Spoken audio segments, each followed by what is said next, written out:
कुछ बात करेंगे पाकिस्तान सुपर लीग के 10वें एडिशन के हवाले से, जहां इस्लामाबाद यूनाइटेड ने कराची किंग्स को 6 विकेटों से शिकस्त दे दी और हम ये देख रहे हैं कि टूर्नामेंट में इस वक्त मुसलसल अपनी चौथी फतह हासिल कर चुके हैं। कराची के नेशनल बैंक स्टेडियम में खेले गए इस मैच में इस्लामाबाद यूनाइटेड के बॉलर्स ने कराची किंग्स के बल्लेबाजों की एक नहीं चलने दी। कराची किंग्स अपने होम ग्राउंड पर भी सिर्फ 128 रन ही बना सकी। इस्लामाबाद यूनाइटेड ने हदफ का ताकुब 17 गेंदों कबल ही मुकम्मल कर लिया और मुसलसल चौथी फतह अपने नाम की। इस्लामाबाद यूनाइटेड के ओपनर साहबजादा फरहान ने टीम को जारहाना आगाज फराहम किया।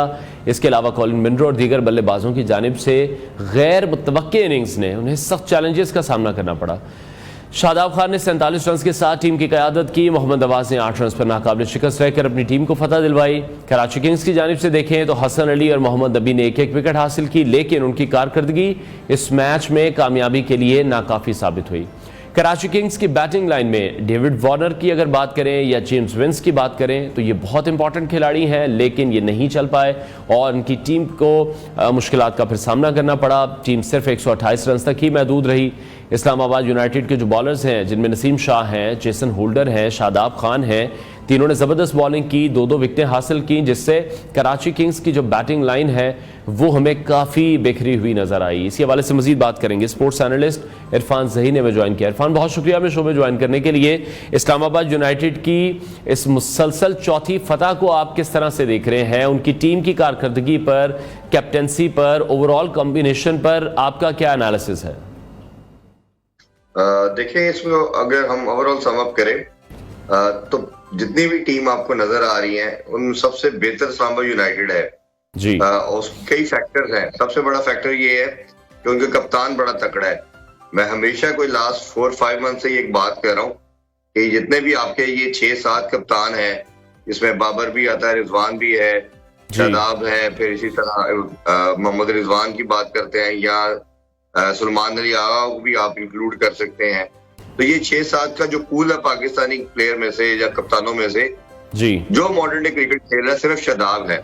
अब शादाब के ऊपर सिर्फ एक क्रिटिसिज्म था कि वो बॉलिंग अच्छी नहीं कर रहे थे और ये हो नहीं सकता था कि शादाब सिर्फ बैटर के बेस के ऊपर टीम में आए। जैसे अभी रिसेंटली भी न्यूजीलैंड के अगेंस्ट वो टीम में आए तो रन हुए। तो शादाब का फिट होना और परफॉर्म करना बड़ा जरूरी है। बट अगर शादाब फिट है और परफॉर्म कर रहा है तो वो आपकी ऑटोमेटिक नंबर 1 चॉइस बनता है मेरी नजर में एज ए कैप्टन भी, क्योंकि बाकी तमाम जितने हमारे कप्तान हैं वो मॉडर्न डे क्रिकेट से बहुत दूर है। जो गेम अवेयरनेस की मैं बात करता हूँ, जो हम बात करते हैं कि जी दुनिया अभी जो करंट क्रिकेट खेल रही है वो बिल्कुल इंटायरली डिफरेंट है और वो माइंडसेट हमें नजर आ रहा है। दूसरा ये चीज ये कि इनके पास इस्लामाबाद यूनाइटेड के पास जब बॉलिंग के लिए आते हैं तो 6-7 बॉलर्स की ऑप्शन आ जाती है। इसी तरह जब ये इनकी बैटिंग लाइनअप आप देखते हैं तो 9वें-10वें नंबर तक इनके पास बैटिंग की ऑप्शन मौजूद होती है। अगर 7 खेलना होता है तो वो 10वें नंबर पे आता है।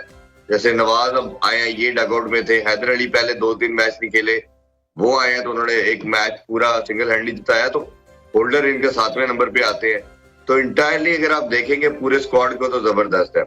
इधर इफ्तार, मुझे एक बड़ा इन पाकिस्तानी जब हम जितने भी ये कैप्टन हैं उनसे एक बहुत बड़ा गिला है, एक्सेप्ट शादाब, कि ये जिस तरह नेशनल टीम के अंदर भी किसी बच्चे को बनने नहीं दे रहे, किसी को डेवलप नहीं होने दे रहे, वही सेम माइंडसेट इधर पीएसएल में भी नजर आ रहा है। जिसकी मैं एग्जांपल के साथ क्लियर करता चलूं कि साउथ की नॉर्मली T20 नहीं खेलता और वो ओडीआई में भी कभी उनको सिलेक्ट किया जाता है, मोस्टली 80% वो भी टीम का स्क्वाड का पार्ट नहीं होते। अब वो लीग क्रिकेट में हम इनको फोर्स नहीं कर सकते फ्रेंचाइज ओनर को, बट वो जब कोयटा की कप्तानी कर रहे हैं तो वो उसी माइंडसेट के साथ, जो कि शदीद किस्म का डेंजरस माइंडसेट है कि ओपन करनी है मैंने, हालांकि वो मिडिल ऑर्डर प्लेयर है। अच्छा, जब ओपनर खेल रहे हैं तो जो हसन नवाज पाकिस्तान को रिप्रेजेंट करके आया है उसका नंबर छीन के उसको 3 पे भेज रहे हैं। अच्छा, ख्वाजा नाफे जो पिछले पीएसएल का बेहतरीन फाइंड था, सबसे अच्छी क्रिकेट खेलता रहा तमाम बच्चों के अंदर से अमर्जिंग के अंदर, उसको 6ठे नंबर पे भेज रहे हैं। रही सही कसर ये कि रेली तो इस पीएसएल का या प्रीवियस जितने भी सीजन हुए हैं सबसे कामयाब फॉरेन प्लेयर है। उसको उसका 3रा नंबर है, उसको 3रे नंबर से या ओपनर भी खेलता रहा वो, उसको 5वें नंबर पे भेजा जा रहा है। क्यों? कि जब मैं कप्तान हूं, मैं ओपनर खेलूं और मेरे हाईएस्ट नंबर हो, और खासतौर पे जो उन्होंने अपनी लास्ट इनिंग्स खेली है उससे मैं तो वर्ड मेरे पास बनता नहीं है उसको एक्सप्लेन करने के लिए कि वो क्रिकेट के अंदर भी वो क्रिमिनल वर्ड है ही, लेकिन अगर है तो डाल देना चाहिए। ये क्रिकेट की हिस्ट्री में पहली दफा हुआ है कि किसी भी तरह की T20 क्रिकेट के अंदर कोई प्लेयर पहले नंबर पे आया हो, ओपनर आया हो और पूरे कंप्लीट 20 ओवर खेल के गया हो ठीक है, और उसने 50 ना बनाई हो। ये क्रिकेट में कभी नहीं हुआ और साउथ शकील ने ये उस दिन करके दिखाया। 40 गेंदों पे 33 किया उन्होंने। इसी तरह बाबर की तरफ आ जाते हैं। बाबर की फॉर्म नहीं लगी हुई, फॉर्म नहीं हो रहा, रन नहीं हो रहे, 3 मैचेस में 3 रन है। तो मोहम्मद हारिस जो है, जो अभी रिसेंटली पाकिस्तान को T20 में रिप्रेजेंट करके आए हैं, उनका नंबर जो है एज ओपनर है।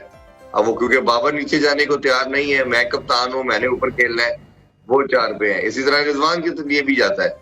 तो पॉइंट ये है कि आपने अपने पर्सनल माइलस्टोन गोल्स को पीछे रखना है, टीम को और बच्चों को डेवलप करना है। अब इनकी एज आप देखें, सबकी 30 है, 32 है, 33 है। अगर इस एज के अंदर भी जाके आपका ये माइंडसेट नहीं है कि मैंने बच्चों को साथ, जो 18 साल का, 19 साल का, 20 साल का लड़का आ गया, इसको डेवलप करना है।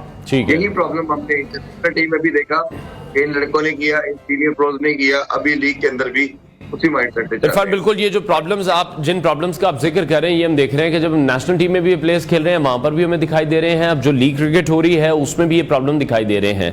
अच्छा, इस्लामाबाद यूनाइटेड के ओपनर हैं साहबजादा फरहान, उनकी जारहाना इनिंग्स को किस तरह से आप देख रहे हैं? जिस स्ट्राइक रेट के साथ वो खेलते हुए हमें दिखाई दे रहे हैं, इन चारों मैचेस में बहुत इंपॉर्टेंट किरदार है इस्लामाबाद की जीत में उनका, और कंसिस्टेंसी के साथ परफॉर्म कर रहे हैं। देखिए, साहबजादा फरहान को पहले भी 2 दफा सेलेक्ट किया गया टीम में और दोनों दफा किया गया कि उनको 5वें और 6ठे नंबर पे खिलाया गया। एक match probably last year New Zealand में वो एज ओपनर खेले थे, फिर उसको दोबारा 1-2 मैचेस में बाहर बिठाया, फिर उनको 5वें 6ठे नंबर पे ले लिया गया। फिर इसी तरह ऑस्ट्रेलिया के टूर में भी उनके साथ संभव ये किया गया। इसे कहा जाता है इंटेलेक्चुअल डिसऑनेस्टी। सेलेक्ट ना करें, करते हैं तो नंबर पे ना खिलाएं।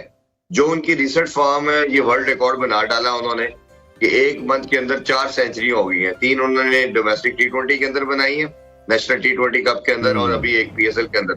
और ये वाहिद प्लेयर है पाकिस्तान के जितनी भी लॉट है जो 200 प्लस से ऊपर क्रिकेट खेल रहा है और कंसिस्टेंट रन भी कर रहा है। और जब वो हिटिंग करता है तो आपको ये नहीं लगता कि वो चला आ रहा है, कि जिस तरह अक्सर हमारे कुछ प्लेयर है जब वो हिटिंग करते हैं, अगर उस्मान खान से रिलेट करे तो वो मुंह उठा के हिटिंग नहीं कर रहा, वो प्रॉपर क्रिकेटिंग शॉट्स खेल रहा है और वो बता रहा है कि वो इंटरनेशनल कमोडिटी है, उसको खिलाया जाए, उसको चांस दिया जाए। अब फिर वही मसला आएगा कि अगर वो टीम में आता है, वो अब कोई बंदा पाकिस्तान में ऐसा हो ही नहीं सकता कि जो इस पे क्वेश्चन उठाए कि वो अब टीम में नहीं आना। वो आएगा, इंशाल्लाह खेलेगा, लेकिन आपने उसको चांस भी देना है, दूसरा उसको उसके नंबर पे चांस देना है। ये साहबजादा फरहान जिस तरह की इंसेन किस्म की परफॉर्मेंस दे रहा है, जो माइंड ब्लोइंग किस्म की हिटिंग कर रहा है, ये है। इसी तरह 2-3 लड़के आपके पास और अभी कम बैक करने को तैयार है। अच्छी चीज ये है, हसन अली बड़े टाइम के बाद अब वो नॉक कर रहा है कि वो दोबारा रिदम के अंदर आ रहा है, परफॉर्मेंस दे रहा है। हसन अली को भी आपने नजर रखनी है और मुझे लगता है कि कहीं ना कहीं ये क्रॉस करेगा लाइन को उनसे, हारिस रऊफ से। इस तरह हारिस रऊफ बहुत ज्यादा रन दे रहे हैं। फिर इस तरह अली रजा का जिक्र करना इधर बहुत जरूरी है। लास्ट 3-4 मंथ से जब पाकिस्तान बुरा परफॉर्म कर रहा था, नसीम, शाहीन, हारिस आउट नहीं कर रहे थे, मैं बार बार कह रहा था इस अंडर 19 के बच्चे को डालें, इसने अंडर 19 के एशिया कप, वर्ल्ड कप में अच्छा परफॉर्म किया हुआ है, इसको साथ रखें। अब 2